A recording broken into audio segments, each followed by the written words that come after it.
ഞാനൊരു കാര്യം ചോട്ടെ, 20 വയസ്സുള്ളൊരു മോൻ്റെ അമ്മയാണ് ഞാൻ. അവനെ ഞാൻ പ്രസവിച്ചിട്ടില്ലെന്ന് അവന് പറയാം, എനിക്ക് പറയാം, സമൂഹത്തിൽ എല്ലാവർക്കും അറിയാം.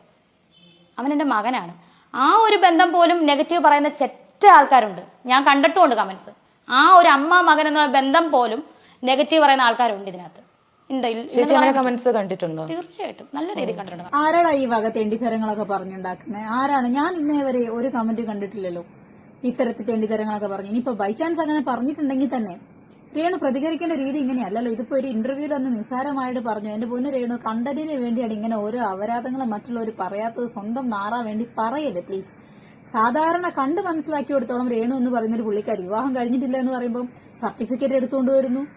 പിന്നെന്താ തെളിവ്? ഓടി നടന്ന് ഇന്റർവ്യൂ കൊടുക്കുന്ന പണി. എന്തെങ്കിലും നെഗറ്റീവ് കേൾക്കുമ്പോഴേക്കും ഓടി നടന്ന് ഇന്റർവ്യൂ കൊടുക്കുന്ന രേണു സുധി എന്ന് പറയുന്ന പുള്ളിക്കാരിക്ക് കിച്ചുവിനെയും രേണുവിനെയും കുറിച്ച് ഇത്തരത്തിൽ അസഭ്യം പറഞ്ഞ ഒരുത്തനെതിരെ ലീഗലി ആക്ഷൻ എടുക്കാനോ അല്ലെങ്കിൽ അവന്റെ കമന്റ് പിൻ ചെയ്ത് വെച്ചിട്ട് ഒരു വീഡിയോ ചെയ്യാനോ അല്ലെങ്കിൽ അത് സ്ക്രീൻഷോട്ട് എടുത്ത് വെച്ചിട്ട് അതിന് റിയാക്ഷൻ ചെയ്യാനോ സാധിച്ചിട്ടില്ല എന്ന് പറയുന്നതിൽ തന്നെ ഒരു വലിയ നുണയുണ്ട്. കാരണം പുള്ളിക്കാരിന്റെ ലൈവില് രേണു സുധീനെ അറിയത്തില്ല, അങ്ങനെയാണ് ഇങ്ങനെയാണെന്നൊക്കെ വലിയ വീരവാദം മുഴക്കുന്ന വീഡിയോസും കാര്യങ്ങളൊക്കെ കണ്ടേക്കുന്നത്. അങ്ങനെയുള്ള അത്രയും സ്ട്രോങ് ആയിട്ടുള്ള ഒരു വുമൻ, ഒരു രേണു സുധി, സ്വന്തം മകനെ കുറിച്ചിട്ട് ഏതോ ഒരു പരമനാറി ഇങ്ങനൊരു അനാവശ്യം പറയുന്നത് കേൾക്കുമ്പോൾ വായും പൂട്ടി മിണ്ടാതെ ഇരുന്നിട്ട് ഇത്രയും കാലങ്ങൾക്ക് ഇപ്പറേ ഒരു ഇന്റർവ്യൂ ചാനലിൽ വന്നിട്ട് പറയാണ് എന്നെയും മകനെയും പറ്റി ഇങ്ങനെ അനാവശ്യം പറയുന്ന ആളുകളുണ്ട്, കമന്റ് ഞാൻ കണ്ടതാണ് എന്നൊക്കെ പറയുന്ന ആളുകളുണ്ട്. അല്ല, അങ്ങനെ പറയുന്നത് കേട്ടു.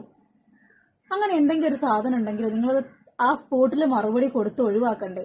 സ്വന്തം അമ്മ എന്ന് പറഞ്ഞു കഴിഞ്ഞാൽ അതിപ്പോ രണ്ടാനമ്മയാണെങ്കിലും ഒന്നാനമ്മയാണെങ്കിലും മൂന്നാനമ്മയാണെങ്കിലും നാലാനമ്മയാണെങ്കിലും അമ്മയുടെ സ്ഥാനം ആ മകന് കൊടുത്തിട്ടുണ്ടെങ്കിൽ അമ്മ തന്നെയാണ്. അങ്ങനെ പറയുന്ന ഒരാളോട് നിങ്ങൾ ഇങ്ങനെ ഇന്റർവ്യൂവിൽ വന്നിട്ട് ഇത്ര സിമ്പിൾ ആയിട്ട് അങ്ങനെ പറഞ്ഞിട്ടുണ്ടായിരുന്നു, ഇത്ര നിസ്സാരമായിട്ടാണോ പറയേണ്ടിരുന്നത്? അത് സ്പോട്ടിൽ കൊടുക്കേണ്ടതല്ലേ? ഇതൊക്കെ നിങ്ങളുടെ ഭാഗത്ത് വന്ന വീഴ്ച തന്നെ. ഇതിപ്പോ നിങ്ങൾ പറഞ്ഞു കഴിഞ്ഞാൽ ഉള്ളതാണെങ്കിലും ഇല്ലാത്തതാണെങ്കിലും വിശ്വസിക്കാൻ ബുദ്ധിമുട്ട് തന്നെയാണ്. കാരണം രേണു സുധീന്റെ റിയാക്ഷൻ വെച്ച് നോക്കുന്ന സമയത്ത് ബുദ്ധിമുട്ടാണ്. കാരണം ദയ അച്ചുവിനോട് തട്ടിക്കേറിയത് രേണു സുധി, ദാസേട്ടൻ കോഴിക്കോടിന്റെ ഇന്റർവ്യൂ ഉണ്ടായ സമയത്ത് ഇന്റർവ്യൂ കൊടുത്ത രേണു സുധി, പ്രതീഷിന്റെ ഇഷ്യൂ ഉണ്ടായ സമയത്ത് വാരി കൊടുത്ത സമയത്ത്, അലൻ ജോസ് പെരേന്റെ വിഷയം ഉണ്ടായ സമയത്ത്, പോരാത്തതിന് ആ ഒരു മാരേജുമായിട്ട് ബന്ധപ്പെട്ട വിഷയം ഉണ്ടായ സമയത്ത്, പിന്നെ ഈ പാസ്റ്റർ ബിനു ഉണ്ടായ സമയത്ത് ഒക്കെ ഓടി നടന്ന് ചാടി നടന്ന് ഇന്റർവ്യൂ കൊടുത്തുകൊണ്ടിരുന്ന രേണു സുധിക്ക് അന്ന് അത്തരത്തിലൊരു കമന്റ് കണ്ട സമയത്ത് വായയിൽ എന്തായിരുന്നു? പ്രജീഷ് ഊട്ടി തന്നോണ്ടിരിക്കുകയായിരുന്നോ ഇത് വിളിച്ചു പറയാതിരിക്കാനും വേണ്ടിയിട്ട്? ഇപ്പൊ അടുത്ത് ഞാൻ ലേറ്റസ്റ്റ് ആയിട്ട് ഒരു ഇന്റർവ്യൂ കണ്ടു. ഞാനൊരു സ്ക്രീൻഷോട്ട് ഇവിടെ കൊടുക്കാം. ഈ ഒരു ഇന്റർവ്യൂവിൽ ഈ പ്രതീഷിനെ ഇവിടെ കൊണ്ടുവന്നിരിക്കേണ്ട ഉദ്ദേശം മനസ്സിലായില്ല. തുടക്കം തൊട്ട് ആ ഒരു അവസാനം വരെ ഒരു അക്ഷരം പോലും ആ ചെങ്ങായി വാതുറന്ന് പറഞ്ഞിട്ടില്ല. എന്താ കണ്ണ് തട്ടാതിരിക്കാൻ കൊണ്ടുവന്നിരുത്തിയതാണോ അല്ലെങ്കിൽ ഇടയ്ക്ക് ഈ ഇന്റർവെല്ലിന് ഉച്ച സമയത്തൊക്കെ വാരിക്കൊടുക്കാൻ ആള് വേണ്ടത് കൊണ്ട് ഊട്ടി വിടാൻ കൊണ്ടുവന്നതാണോ? അല്ല, അറിയാത്തതുകൊണ്ട് ചോദിച്ചതാണ് കേട്ടോ. പിന്നെ പുള്ളിക്കാരൻ നിങ്ങളെ മേലെ ഒരു ക്രഷ് തോന്നിയിട്ടുണ്ട് എന്ന് ഇതിന് മുമ്പ് ഒരു വീഡിയോയിൽ പറഞ്ഞു കേട്ടേക്കുന്നു. ആവശ്യത്തിന് ദിലീപേട്ടൊക്കെ വെച്ചിട്ട് എന്തിനാടേ കമ്പയർ ചെയ്യുന്നത്? ഷെഫീനെയോ?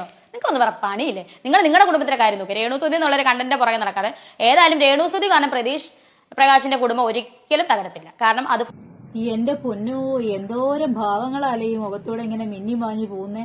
ദേഷ്യം, രൗദ്രം, ബീഭത്സം, അഹങ്കാരം, അഹംഭാവം, പുച്ഛം, സങ്കടം, എല്ലാ വികാരങ്ങളും മുഖത്തൊരു ഇന്റർവ്യൂവിൽ മാഞ്ഞു മറിഞ്ഞു പോകുന്നുണ്ട്.